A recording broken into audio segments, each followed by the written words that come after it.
Reading with your kids. Hey, so great to see you. Come on in.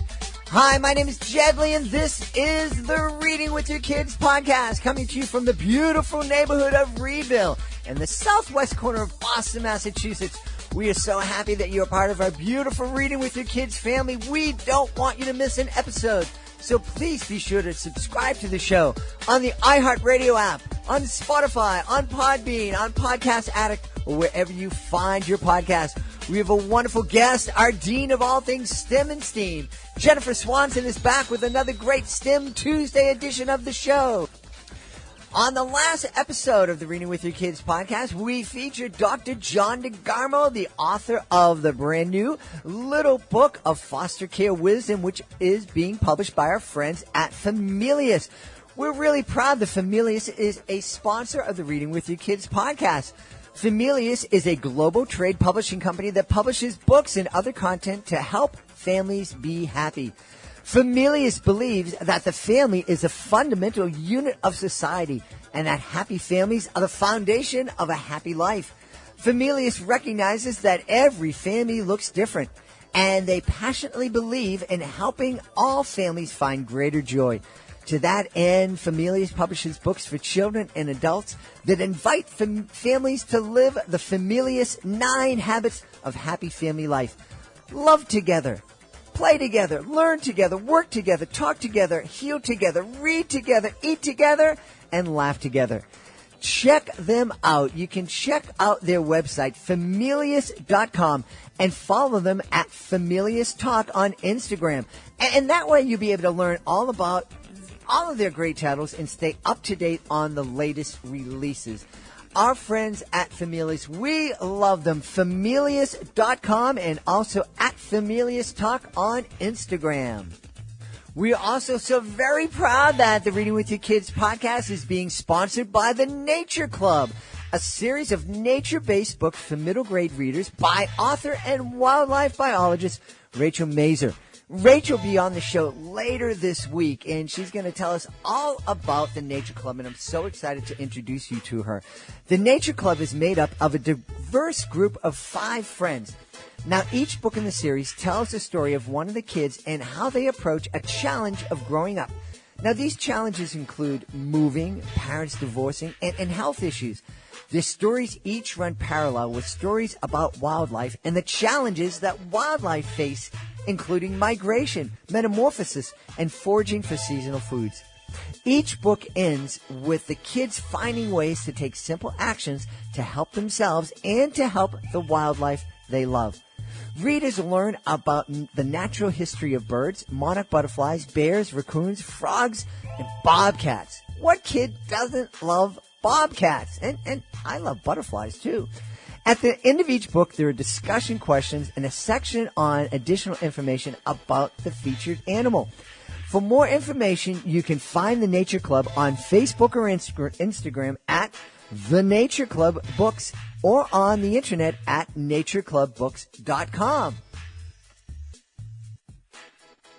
Joining us on the line right now from Jacksonville in Florida, she is the dean of all things STEM and STEAM here on the Reading with Your Kids podcast. Please welcome back to the show the author of Astronaut, Aquanaut, How Space Science and Sea Science Interact, Jennifer Swanson. Jennifer, welcome back. Thanks for having me, Jed. It's great to be back. I'm so excited. We're talking to Jennifer. She is like a VIP, talking about a very important person. She just returned from New York City, where she was at BookCon and a science expedition, and she was being shuttled around the city with drivers and red carpet treatment, all that kind of stuff. And then she still comes back on the Reading with Your Kids podcast. We are so lucky. Oh, thanks. Yeah, it wasn't all that glamorous. I was at Book Expo America, and then I was at the World Science Festival, which if you are ever in and around New York City, it's usually every year from like May 28th through June 2nd or 3rd. You should go. I'm telling everybody go if you love science. It is so cool. We had a blast, and I did a trivia for my Astronaut Aquanaut book, which was a blast, which was so much fun.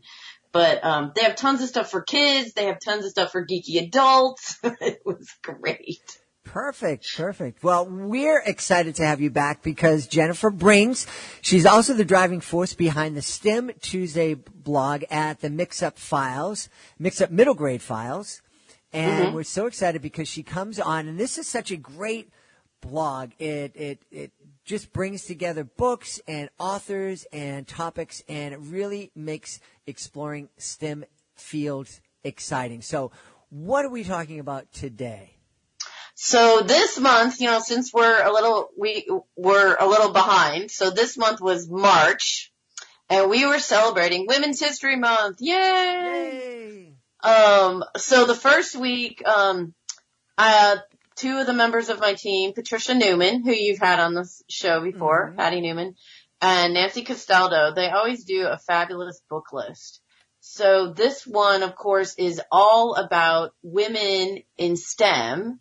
And some of them are written by women, and some of them are about women in STEM. So we have, I love this one. Girls Think of Everything. Stories of Ingenious Inventions by Women by Catherine Thimish.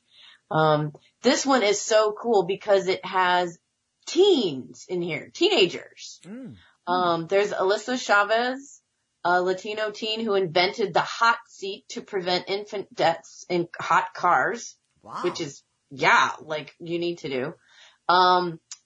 Then there was an Egyptian team who devised a method of turning recycled plastic into fuel, which is so cool.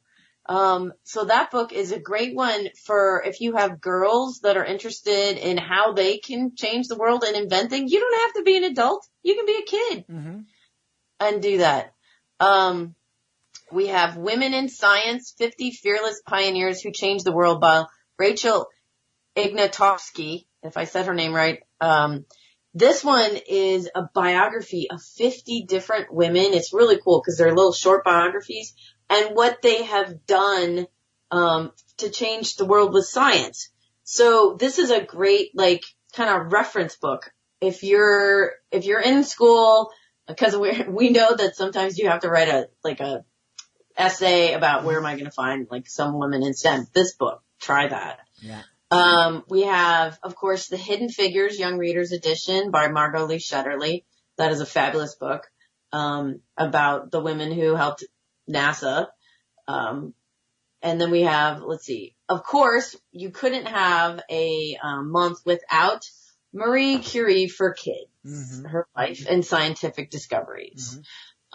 So there's a great list of them on here. And then there's a whole other list, by some of us authors who do STEM Tuesday. So you have I have a zoology book. Patty Newman has, 3 of them. Plastic Ahoy, Investigating the Great Pacific Garbage Patch. She has Eavesdropping on Elephants. I think you had her on for that. Yes. And Zoo Scientists to the Rescue. Yeah.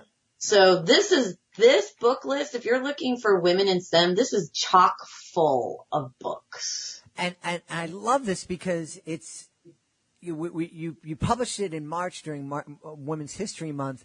Yep. But it's so, I'm glad we're talking about it here in the summertime because we shouldn't just be celebrating women in history and women inventors in March. It's something that we need to talk about all year long. And I love that you have the list of women who've done things because I think a lot of times kids can really latch on, to a hero, someone that they can look up to. Yes. I know recently we had an author on and she was talking about 11 Latinos who made U.S. history, and one of them was Ellen Ochoa, who is the first female astronaut, I think. But she was also an engineer and she ran the Johnson Space Center and she was a flautist. And so I told my niece Jimena, who wants to do a bunch of different things, and told her about that, and she just lit up. She's like, whoa, there's somebody I can look up, and I want to find out more about this woman.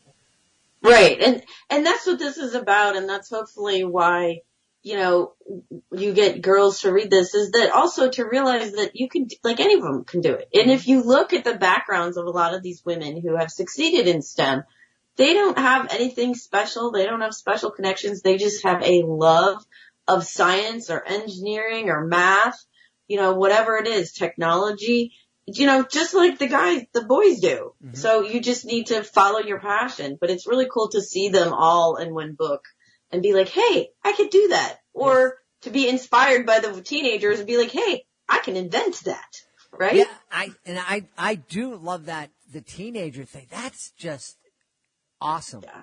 Because you hear a lot of teenagers these days, they're like, well, I can't do this, I can't do that. They say, I can't even do things that teenagers are doing these days. And it's like, whoa, no.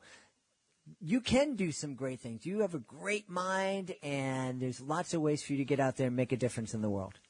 Exactly. And just because you're young doesn't mean you can't do anything. There's tons of things you can do. So on week 2, this one is done by authors Carolyn DeCristofano and Jody Wheeler-Toppin. They do more of a hands-on-y kind of things, which of course, hey, it's STEM. We should be doing. So they have some activities that go with the book called The Girl Who Drew Butterflies by Joyce Sidman. And it's a beautiful book in there. And basically they give ideas for maybe you want to, for patterns and practices. So this goes if you're into the NGSS, the Next Generation Science Standards, this kind of fits right in. But it's fun. So, for example, make a menagerie of metamorphosis. So, raising multiple species. So, everybody raises butterflies sometimes, usually in their classrooms. Mm-hmm. But what if you pick different species and then kind of compare them and look for the patterns, And so, it's almost like this really live experiment actually happening. It's really, it's something you can do, or add power and punch with plants. You could kind of do the same thing with plants, and you could figure out if one needs more sun or if one needs more water. There's tons of different things that you can do with books like this, or create, a classroom zoo or a classroom garden. I mean, the zoo would depend on, how well your teacher is okay with taking care of different animals. Mm-hmm. But a garden would work much more easily. Yeah. And I love that idea of encouraging kids to start looking to see if they can discover patterns. Yeah. Because I know myself, I'm always amazed sometimes when there's something, there are these things that I've been familiar with forever, and then someone points out like, oh, did you ever notice this pattern? And I'm like, no, I didn't. That's fascinating. Well, it's also one of those things that some people, their brains are just wired to see patterns. And so actually I am one of those people. So I tend to see patterns because I'm all about structure and, I have a scientific brain. But it's interesting because, I see kind of like natural patterns, like very structured patterns. But if you talk to someone who might be a little more art oriented instead of science oriented, they're going to see a completely different pattern. Mm-hmm. They're going to categorize their pattern maybe by colors or shapes or movement. So that's why I think this activity is really cool, because it'll show the differences of the kids that are doing it. Mm-hmm. Mm-hmm. Yeah. So, and then third week is by your dear friend, Heather Montgomery. Awesome. She is so cool. And it was funny. I love this one because I do this. So I have to ask you if you do this. So she titled hers Begin at the End. So, okay, I ask everybody out there, raise your hand. Are you one of those people that starts reading and then flips to the end of the book to see what happens? It's more different. Well, I haven't figured out how to do it on my Kindle yet, but absolutely. Yes. And actually it's funny because when I read on my Kindle, I get really frustrated because you can't. It's really hard to just flip to the end. But she actually encourages you in this exercise to do that and to kind of go back and look at start with the last paragraph or the last page and read it and then see if you can predict how you get there from the title or from the first couple lines. I thought that was pretty brilliant way to look at writing. Yeah.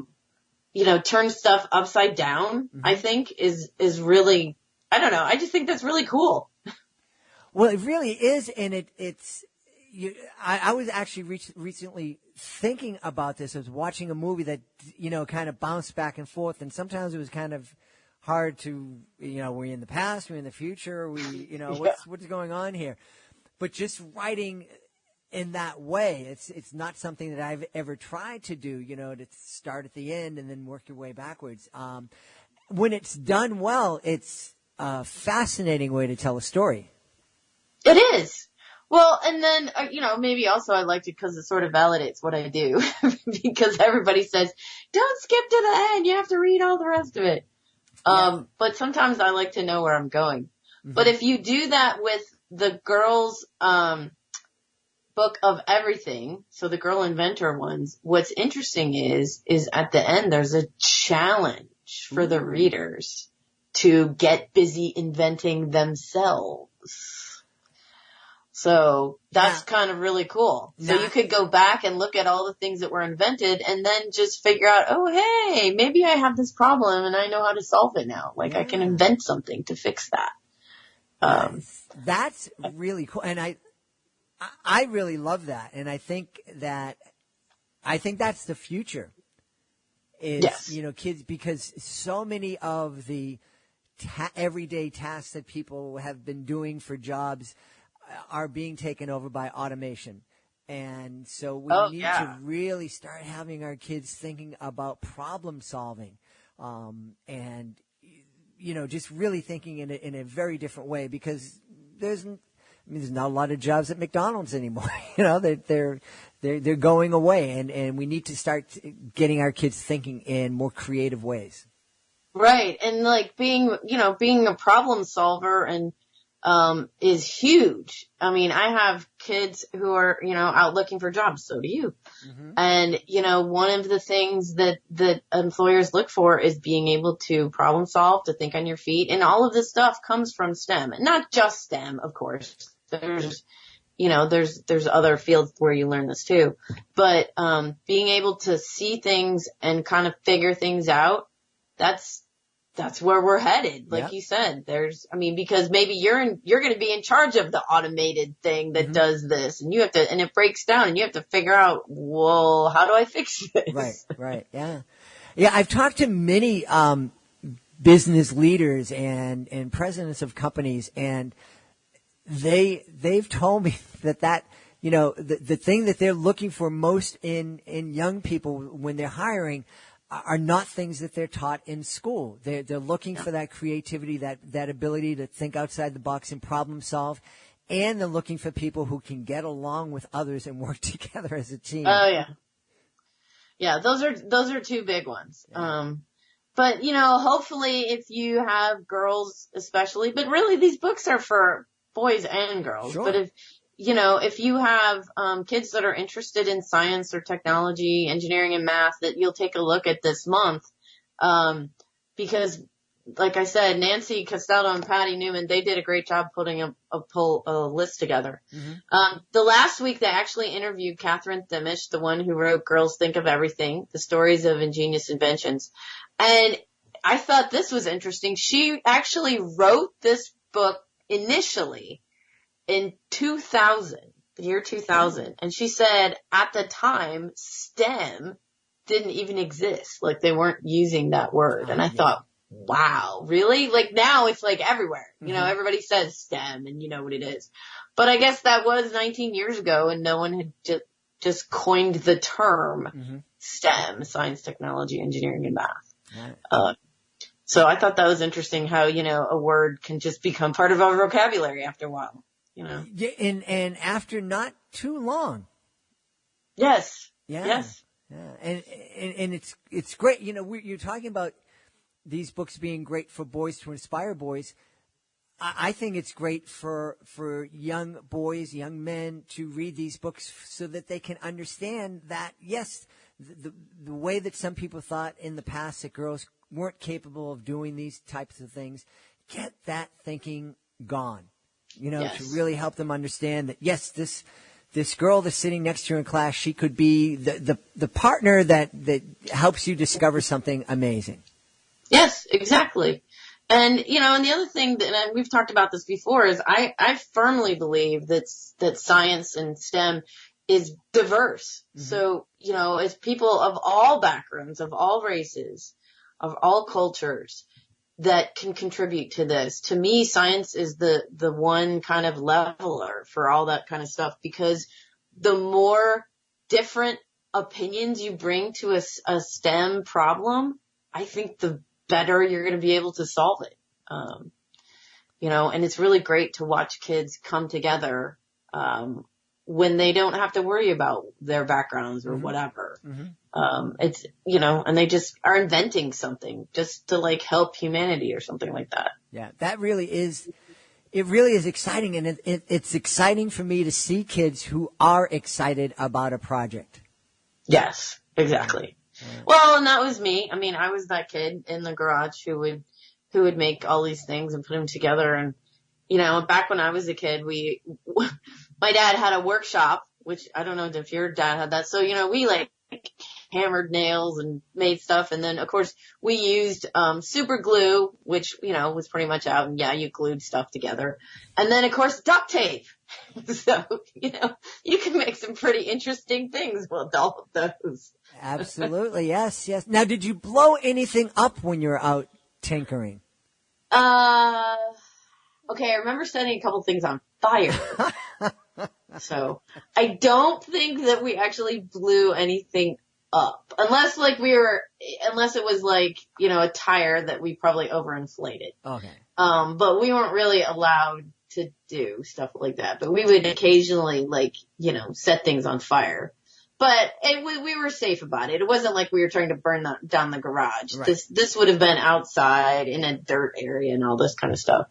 But, and usually my parents, I was always asking my dad if I could light the charcoal, cause we had the charcoal fire and everything. Mm-hmm. So, that was mostly where he would let me light things. But no, I don't remember blowing things up. Now I've clearly done volcanoes. I mean, the Mentos and the Coke, volcano, that's really cool. And especially if you put in too much stuff and it goes really high. But you have to do it outside or somewhere. I mean, the thing about that is you realize that after you do that, you have to clean it up, right? So. Yeah, I don't think people think through that. Yeah. And I remember there was one, and even something that I didn't think through when, as an adult, that there was this one magic trick, and it's a classic of magic where you show an empty bowl and then it's filled with rice, and it's it really is an amazing production that it just baffles the mind. And so I was sitting down learning that, and the person that was teaching me said, "Now, do you think you really want to do this? Because when you do it, the rice spills, so you're going to have to be cleaning up all this rice." and it was a great lesson because no, I don't want to do that. And so we eliminated tricks with confetti and all that other kind of stuff. Oh, yeah. Yeah. So, yeah, that's the thing is once you open it, then you have to clean it all up and figure out, because confetti and all rice, yeah, that goes everywhere. Yeah. But it makes a really fun invention. It does. It does. It looks great on stage, and it is a really cool invention. Now, usually there's one of the things I love about STEM Tuesday is that there's a giveaway. If folks go on STEM Tuesday, there's a way for them to win. Yes. So, the fourth week of every month. So, whatever month you happen to be listening to this to, the fourth week, we always have an interview with the author, and then we give away a book. So all you have to do to enter is go and leave a comment in the comment section on the blog page of the fourth week. and you could be entered to win a free book that will be autographed and sent to you from the author. And it's funny because we're starting to get a little more people, but sometimes we may only have like 8 to 10 entries. So, your odds of winning are pretty high. Yeah. And it really is cool. Kids really dig having an autograph copy of a book from the author. Yeah, they do. It kind of surprises me, but, I'm always happy to sign copies of my books for kids. Mm-hmm. And, in fact, it was funny. Last year at the World Science Festival, this kid, he was so excited about my Astronaut Aquanaut book, so I signed it and I gave it to him. And he looks at me and he goes, "Now it's worth $5 more because I have your signature on it." So there you go. That's how much my signature is worth. It's worth $5. An entrepreneur in the making. Well, I know if folks want to check out the STEM Tuesday, they can go to the mixedupmiddlegradefiles.com. It's the mixed up files of middle grade authors. Okay. But the easiest way to get to STEM Tuesday, because we just added the website, is just go to www.stemtuesday.com, and it will automatically take you to the from the mixed up files website. It's just easier to get there. And now STEM Tuesday is searchable.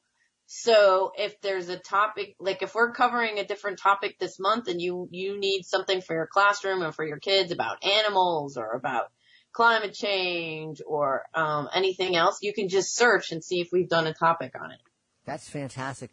Now, the other thing I just want to mention real quick before we go is your nonprofit down in Jacksonville, really making a difference in literacy in the Jacksonville, Florida area.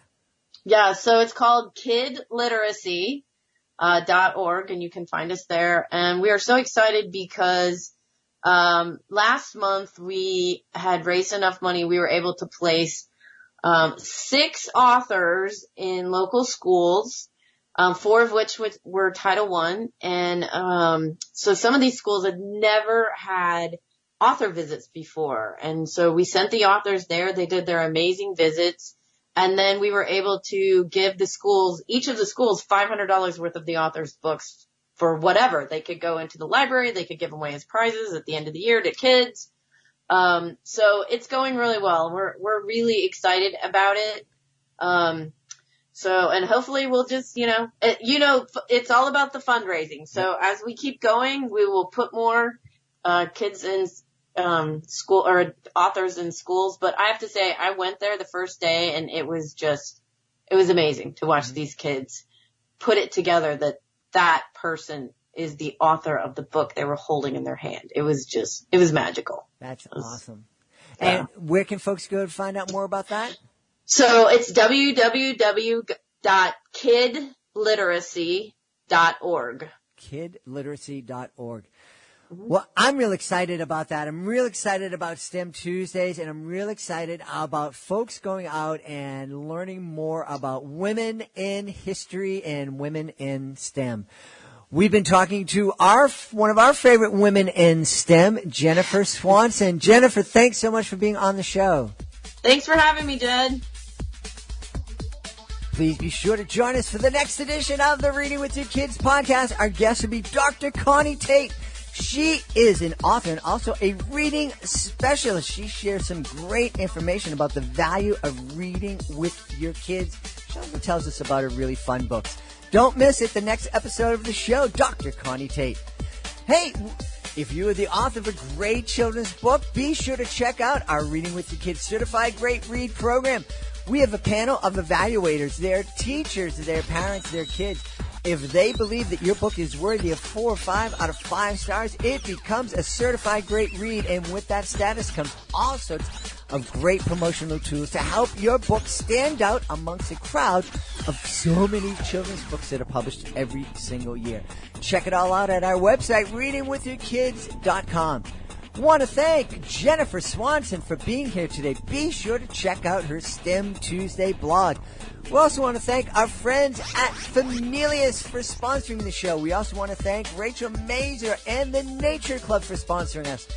I want to thank my amazing producer, Fatima Khan, for being so wonderful and helping the show in so many ways. I want to thank my beautiful wife for all the support that she gives me, and I want to thank you. Thank you so much for listening to the show, for letting folks know about the show, and most of all, for making the world a better place by reading with your kids. I'll be looking for the next edition of the Reading with Your Kids podcast.